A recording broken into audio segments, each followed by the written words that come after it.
Magandang hapon Pilipinas, ito ulit ang inyong lingkod Mike Padawan, nagbabalik sa ating tropical weather analysis ng araw po ng Miyerkules hanggang Biyernes, Disyembre 9 hanggang 11, 2020 at itong Tagalog version ay pinaglilingkod sa inyo ng Typhoon 2000. Umpisa natin ang update, ito ulit ang latest GovSat, simula na yung araw na ito ng Miyerkules hanggang bukas Huwebes, na natili pa rin ang hanging amihan. Nagbibigay po malakas na hangin na umabot hanggang 65 kph dito po sa may dulong hilagang Luzon, kasama po ang Isabela. At may kasama po siyang nakapatong po na frontal system. Nagbibigay rin po niyan medyo malamig na panahon na may mga padaan dahil po mga drizzles to light rain. Samantala, dito po sa may Kabikulan, Quezon, Eastern Visayas, meron po tayong surface trough. Ito po yung dating shallow LPA kahapon na medyo nalusaw na po. At may kasama po siyang easterlies na pinapalakas ng current La Nina. At magbibigay rin po ito ng mga thunderstorms lalo na sa hapon ng gabi sa malaking bahagi po ng Bicol Region, Quezon provinces, as well as bukas po ito ay tatahak po dito sa may bahagi nito ng Southern Tagalog provinces kasama po Metro Manila. Samantala, ang ibang bahagi ng ating bansa maging katamtaman po lagay ng panahon, except po sa hapon ng gabi may mga localized thunderstorms po o showers na inaasahan. Lalo na ngayon na meron tayong La Nina. Common po mga ulan na inaasahan, abot po hanggang kanluran bahagi po ng ating bansa. Dito po sa may labas ng ating Philippine Air Responsibility na hindi naman po ito nakaka-affect sa atin, meron tayong shallow LPA sa may katibukan bahagi po ng dagat China. Kasama pong trough, stationary lang po siya dyan. By the way, dito po sa Pilipinas, kapag meron pong severe thunderstorms, mag-iingat lang po kayo sa mga possible flash floods as well as landslides o pagguho ng lupa.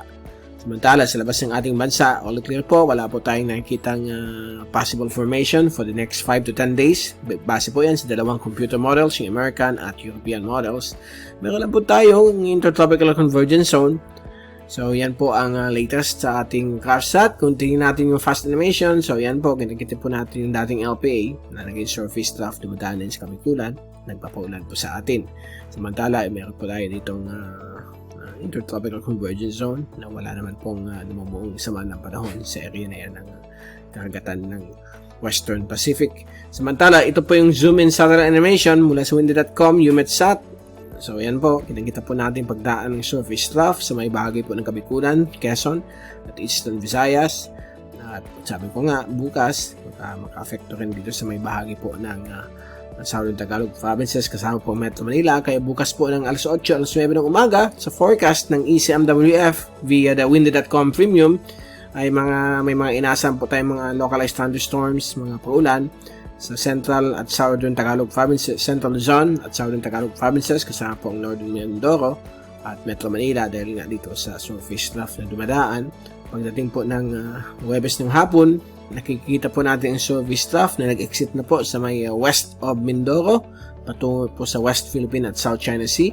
Samantala, ang ibang bahagi po ng ating bansa sa Huwebes ng hapon may mga inaasahan pa mga thunderstorms, mga pag-ulan sa Visayas at dito rin po sa Mindanao. Pagdating po ng Biyernes ng umaga, kita po natin surface trough yan palabas po ng ating bansa. Posibleng may magkakaroon po ditong maliit na shallow LPA but hindi naman kino-confirm ng isang model. So, baka may mag-form but pwedeng wala. Sa silangan bahagi na naman po ng ating bansa, the usual easterlies. At pagdating ng hapon, inaasahan pa rin mga localized o isolated thunderstorms dulot po ng easterlies dahil po sa prevailing La Nina at mga localized thunderstorms naman dahil po sa mga local convection sa may malaking bahagi po ng Mindanao lalo na sa may central Mindanao. So far, yan po ang ating latest sa ating 3-day rain, wind at pressure forecast. Wala na po tayong papakita for the next 5 to 10 days. And all clear po ang ating panahon sa Pacific at sa Pilipinas. Wala pong impending o posibleng mag-form na tropical cyclone o LPA. Manatili po yung easterlies or northeast monsoon dito po sa ating bansa sa darating pong isang linggo. Okay, so dahil dyan, dito natin tapos ang ating tropical weather analysis at babalik ulit tayo sa Biyernes para ibigay sa inyo yung pinakalitas sa ating panahon dito po sa ating bansang Pilipinas. And bago tayo magpaalam, don't forget, huwag niyong kalimutan mag-subscribe sa ating YouTube channel para updated po kayo sa ating panahon. every MWF po, nagbibigay po tayong mga tropical weather analysis at tuwing may bagyo, everyday po, nag-i-issue po tayong updates. Okay, at ito ulit ang inyong lingkod, Mike Padawan, nagpapaalam. Mag-ingat po tayong lahat. Hashtag WeatherWiser, hashtag TyphoonWiser, at maraming salamat po sa pagpunod nyo dito po sa ating channel.